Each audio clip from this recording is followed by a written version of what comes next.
బుద్ధి చెప్పాల్సింది నేను కాదు, అత్తయ్య గారు.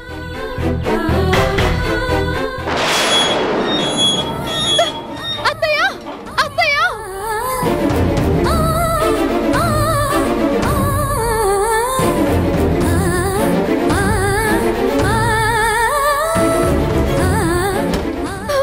అత్తయ్య! ఉషా,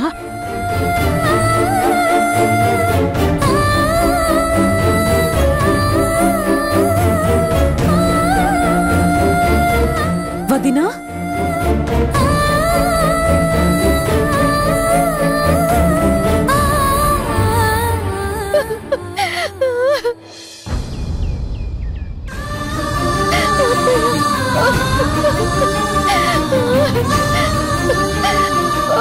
ఉషా, ఏమైందమ్మా? ఉషా, ఏమైంది చెప్పు.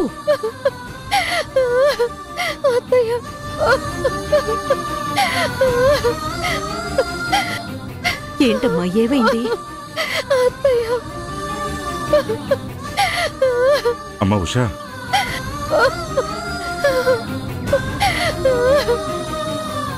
ఉషా, ఏమైందమ్మా? ఇంకా అర్థం అవ్వట్లేదు అత్తయ్య. అంతగా ఏడుస్తుంది అంటే ఖచ్చితంగా ఏదో కొంప మునిగే ఉంటుంది.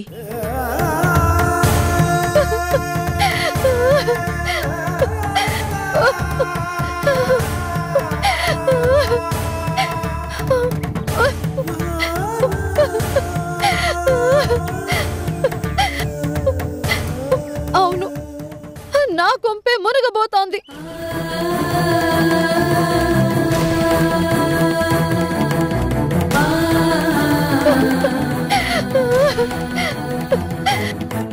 ఏం మాట్లాడుతున్నావు ఉషా? జరగబోయే దారుణాన్ని మాట్లాడుతున్నాను అత్తయ్య. మీ అబ్బాయి పూర్తిగా ఆ పల్లవి మాయలో పడిపోయాడు.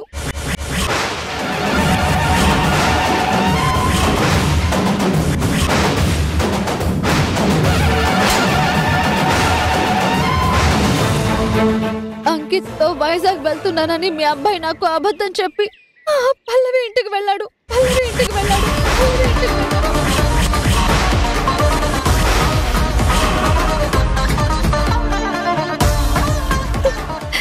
నా కాపురాన్ని కూల్చి మీ అబ్బాయితో జీవితాన్ని పంచుకోవడానికి సిద్ధపడుతుంది ఆ పల్లవి.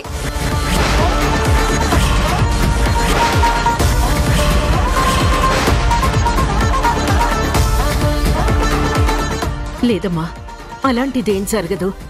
కిరణ్ మీద నాకు పూర్తి నమ్మకం ఉంది. వాటి వరకు నేను అదే నమ్మకంతో ఉన్నాను అత్తయ్య. కానీ ఇప్పుడే పల్లవి వాళ్ళ ఇంటికి వెళ్ళి వాళ్ళ అన్యోన్యతని కళ్ళారా చూసొస్తున్నాను. సోషల్ మీడియా వాళ్ళ గురించి కోడై కూస్తున్నా నేను నమ్మలేదు. నా భర్త శ్రీరామచంద్రుడు అంటూ అందరి నోళ్లు మూయించాను.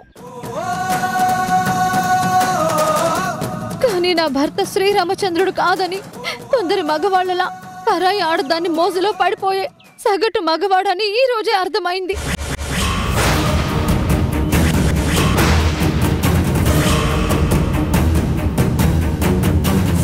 ఇంతకాలం ఆయన నా మీద చూపించిన ప్రేమ నిజం కాదని, అదంతా నాటకమని ఈ రోజు అర్థమైంది. ఆల్బమ్ పేరుతో ఎక్కువ టైం ఆ పల్లవితో గడుపుతుంది. ఆల్బమ్ మీద ప్రేమతో కాదు అని, ఆ పల్లవి మీద ప్రేమతో అని ఈ రోజు అర్థమైంది.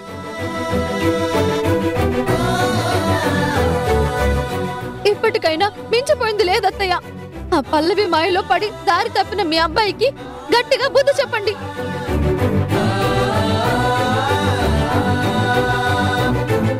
గాడి తప్పిన మా కాపురాన్ని నిలబెట్టండి.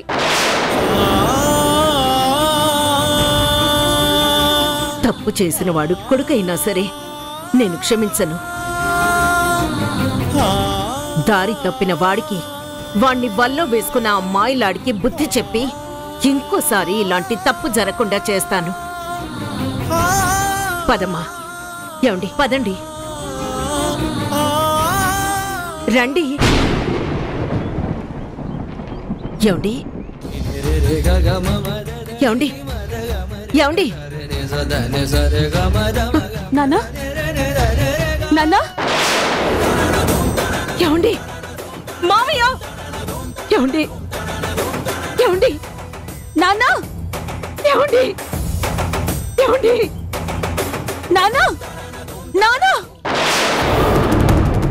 ఏమండి ఏమండి నానా ఏమండి నానా నానా మావయ్య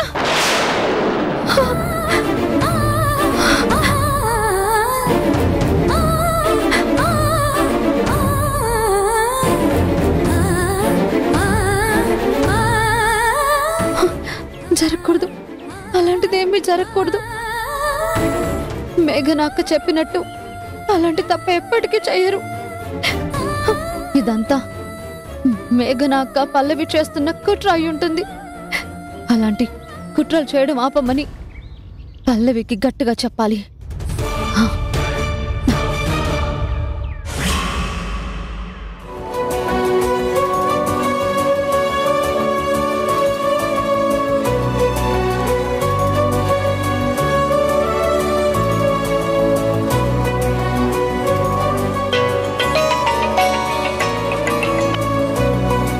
హలో కిరణ్ గారు, మీ గురించే అనుకుంటున్నాను. మీరే కాల్ చేశారు. ఏమనుకుంటున్నావు?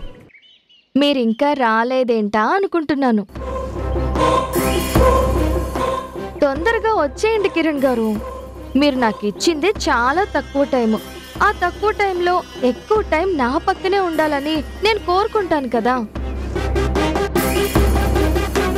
తొందరగా వచ్చేస్తారు కదా? 5 minutesలో అక్కడ ఉంటాను. 3 నిమిషాల్లో రావడం కుదరదా? అంటే నిమిషం కూడా మీకు దూరంగా ఉండలేకపోతున్నాను. అందుకే ఇలా అడుగుతున్నాను. తొందరగా వచ్చేయండి ప్లీజ్.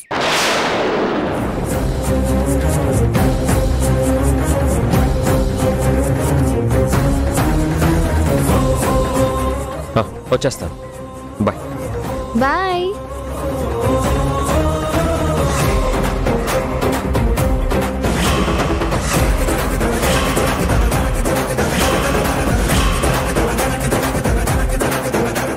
ఇదేంటి ఇక్కడికి వచ్చింది? మేఘనాక్క బాంబు పేల్చిందనుకుంటా.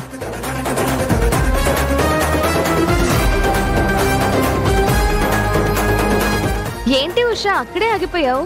లోపలికి రా.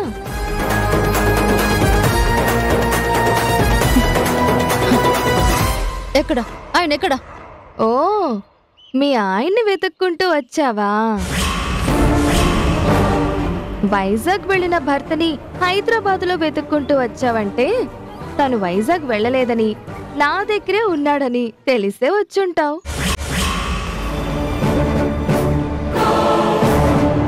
అబద్ధాలు చెప్పడం చేతకాని వాడు అంకిత్తో కలిసి వైజాగ్ వెళ్తున్నానని అబద్ధం చెప్పి మరి నా దగ్గరకు వచ్చాడు.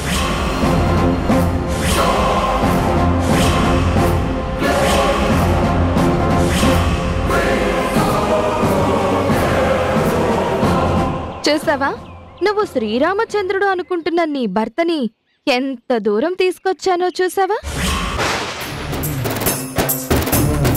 ఎంత దూరం తీసుకొచ్చినా ఆయన మనసుకి మాత్రం నువ్వెప్పుడూ దూరంగానే ఉంటావు. ఎందుకంటే ఆయన మనసు నిండా నేనే నిండున్నాను కాబట్టి.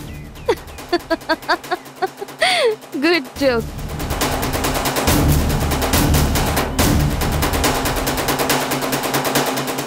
ఆయన మనసు నిండా నువ్వే నిండుంటే నీతో అబద్ధం ఎందుకు చెప్తాడు? నాతో ఎందుకు కలిసి ఉంటాడు? నీ కుట్రల్లో భాగంగానే ఆయన నాకు అబద్ధం చెప్పారు.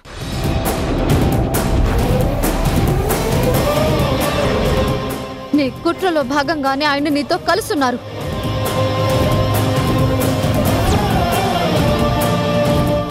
నాకు అబద్ధం చెప్పి నీతో కలిసున్నంత మాత్రాన నా భర్త ఏమి నాకు దూరం అయిపోయాడని, నా భర్తకి నా మీద ప్రేమ లేదని నేనేం ఏడుస్తూ కూర్చోను.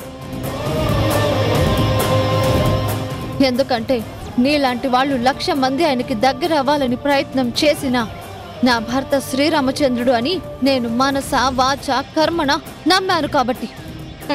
అంత నమ్మకం ఉన్నప్పుడు నీ భర్తని వెతుక్కుంటూ ఇక్కడికెందుకు వచ్చావు?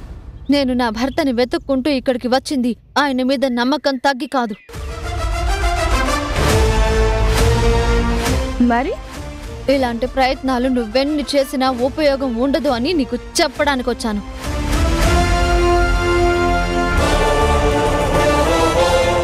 మేఘనాక్క నువ్వు కలిసి ఎన్ని కుట్రలు చేసినా ఎన్ని డ్రామాలాడినా నా భర్తని నా నుంచి దూరం చెయ్యలేరు అని చెప్పడానికొచ్చాను.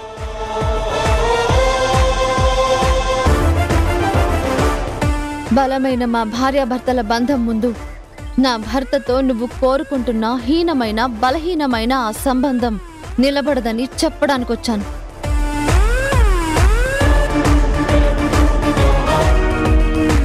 ఒక్క మాటలో చెప్పాలంటే నా ప్రేమ ముందు నీ స్వార్థం నిలబడదు అని చెప్పడానికొచ్చాను. నువ్వెందుకొచ్చినా ఎన్ని చెప్పినా జరిగేది ఒక్కటే. తొందరలో కిరణ్ నిన్ను వదిలేయడం, నన్ను చేరదీయడం. ఇదే జరుగుతుంది. అతి తొందరలో నువ్వు కిరణ్కి దూరం అవుతావు, నేను కిరణ్కి దగ్గరవుతాను. దూరం చెయ్యలేనంత దగ్గరవుతాను. అనవసరంగా పగటి కలలు కనకు. చీకటి పడేసరికి ఆ కలలు చీకట్లో కలిసిపోతాయి. నీ భవిష్యత్తు చీకటైపోతుంది. నువ్వు రాత్రి కలలు కనొద్దు. తెల్లారేసరికి ఆ కలలు తెల్లారిపోతాయి. నీ బతుకు తెల్లారిపోతుంది. చూద్దాం, ఎవరి బతుకు తెల్లారిపోతుందో, ఎవరి భవిష్యత్తు చీకటైపోతుందో చూద్దాం.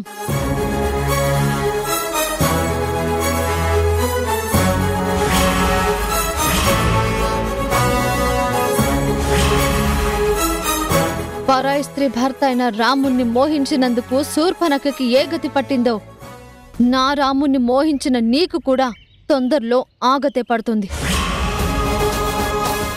నువ్వెన్ని నాటకాలాడినా, ఎన్ని మాయలు చేసినా, ఎన్ని కుట్రలు, ఎన్ని కుతంత్రాలు పన్నినా చివరికి నా రాముడు ఈ సీత దగ్గరికే వస్తాడు తప్ప నీలాంటి పీదల దగ్గరికి రాడు. గుర్తుంచుకో, గుర్తుంచుకో, గుర్తుంచుకో.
మేఘనమ్మా, ఏడి ఏడిగా వంట చేసినాను, రా వడ్డిస్తారు తిందు గాని. ఆయన తిన్నారా?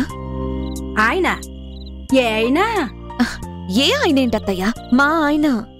మూలమూలమో ఏటి ప్రకృతి వైపరీత్యం? నువ్వు మీ ఆయన్ని ఆయన అంటున్నావా? ఎప్పుడు సంజయ్ సంజయ్ అంటూ బొడ్డు కోసి పేరు పెట్టిందల్లా పిలిచే నువ్వు ఇలా ఆయన ఆయన అంటుంటే మీ ఆయన అనుకోనేదమ్మా. సర్లే, ఇంతకీ ఆయన తిన్నారా లేదా? లేదమ్మా, అబ్బా ఇంకా తినలేదు. ఆయన ఎక్కడున్నారు? అదిగో అక్కడ.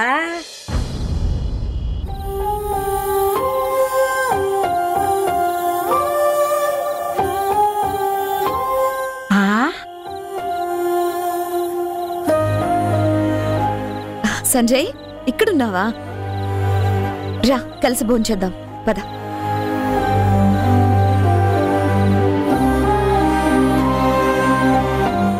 మనిద్దరం కలిసి భోంచేసి ఎంతకాలం అయింది? ఏమో గుర్తులేదు. గుర్తులేనంత కాలం అయిందన్నమాట. అంటే బిజినెస్ పనుల్లో బిజీగా ఉండి ఎవరి టైంకి వాళ్ళు తినేయడం అలవాటైపోయింది కదా. ఈ రోజుల్లో చాలా మంది ఇళ్లలో ఇలాగే జరుగుతుంది సంజయ్. ఎవరికి కుదిరినప్పుడు వాళ్ళు తినేస్తున్నారు. కానీ అమ్మ వాళ్ళతో కలిసి ఉన్నప్పుడు మాత్రం అందరం కలిసి ఒకేసారి తినేవాళ్ళం. గుర్తుందా?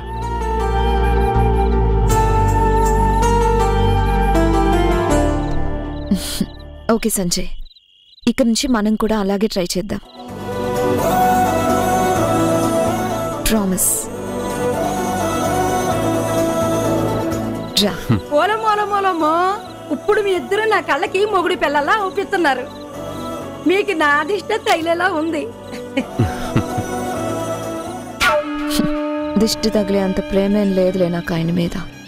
నేను ఇలా అతి ప్రేమ ఎందుకు నటిస్తున్నానో నీకు తెలీదు. రా సంజయ్ రా.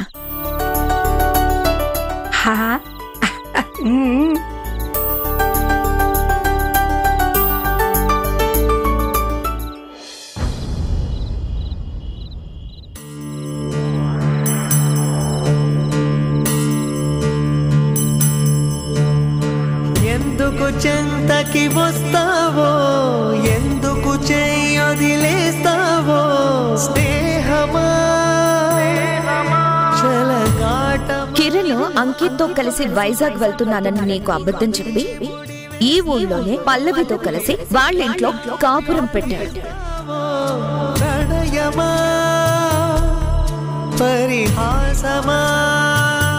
ఎక్కడున్నారు? ఎక్కడుంటాను? వైజాగ్లో ఉంటాను. వైజాగ్ వెళ్ళిన భర్తని హైదరాబాద్ లో వెతుక్కుంటూ వచ్చావంటే తను వైజాగ్ వెళ్ళలేదని, నా దగ్గరే ఉన్నాడని తెలిసే వచ్చుంటావు. చూసావా, నువ్వు శ్రీరామచంద్రుడు అనుకుంటున్న నీ భర్తని ఎంత దూరం తీసుకొచ్చానో చూసావా? ఆయన మనసు నిండా నువ్వే నిండుంటే నీతో అబద్ధం ఎందుకు చెప్తాడు? నాతో ఎందుకు కలిసి ఉంటాడు?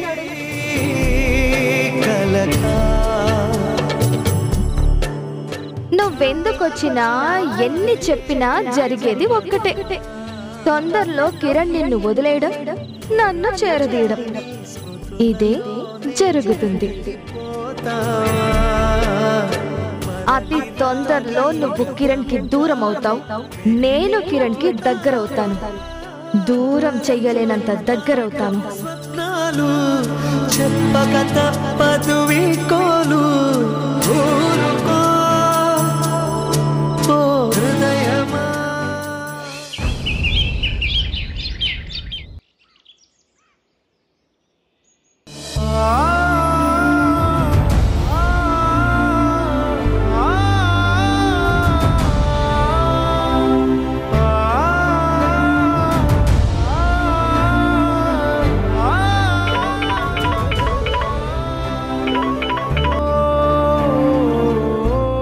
హలో అండి.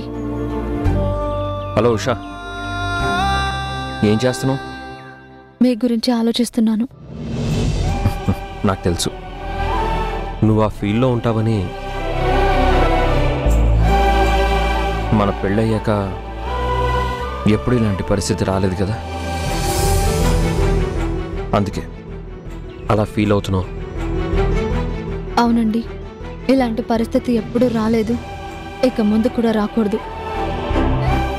దేని గురించి నువ్వు మాట్లాడేది? అదేనండి, ఇలా మీరొక చోట నేనొక చోట ఉండే పరిస్థితి రాకూడదు అంటున్నాను. ఇంతకీ మీరెలా ఉన్నారు? నువ్వు పక్కన లేని లోటు తెలుస్తూనే ఉంది ఉషా. లోటు ఏంటండి? నేను లేని లోటుని మీ ఫ్రెండ్ తీర్చడం లేదా?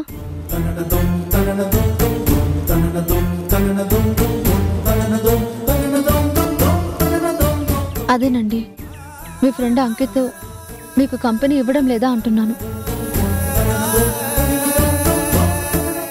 ఎంత కంపెనీ ఇచ్చినా కూడా నా ఫ్రెండు నువ్వు ఒకటేలా అవుతారు? అంటే ఆ ఫ్రెండ్ కంటే నేనే ఎక్కువ అంటున్నారా? 100% నువ్వు ఎక్కువే.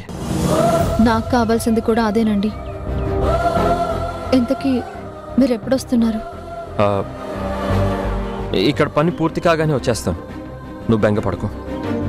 మీరు ఎలా వెళ్ళారు అలాగే తిరిగి వస్తే నాకు బెంగెందుకుంటుందండి?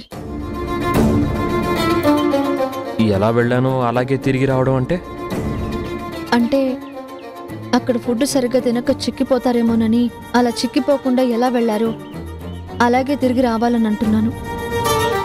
నేనేమి చిక్కిపోను, ఎవ్వరికి ఇక్కడ చిక్కిపోను. సరేనా? భార్యాభర్తల మధ్య ఉండాల్సింది నమ్మకమే కదండి. ఆ నమ్మకాన్ని పోగొట్టుకుంటే ఒకరినొకరు పోగొట్టుకున్నట్టే కదా.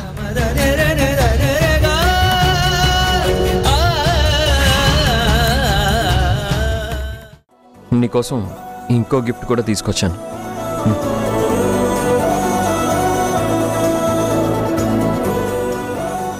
మీ చేతులతో మీరే నా మెళ్ళో పెడితే ఇంకా బాగుంటుంది. వైజాగ్ నుంచి జర్నీ చేసి వచ్చిన నేను అలసిపోవాలి కానీ ఇంట్లో ఉన్న నువ్వు ఇలా అలసిపోయినట్టు ఉండడం ఏంటి? మీ గురించి ఆలోచించే ఇలా అలసిపోయాను. ఇప్పుడు నేను వచ్చాను కదా, ఆ అలసట అంతా వదిలిపోతుంది. వదిలిపోవాలండి.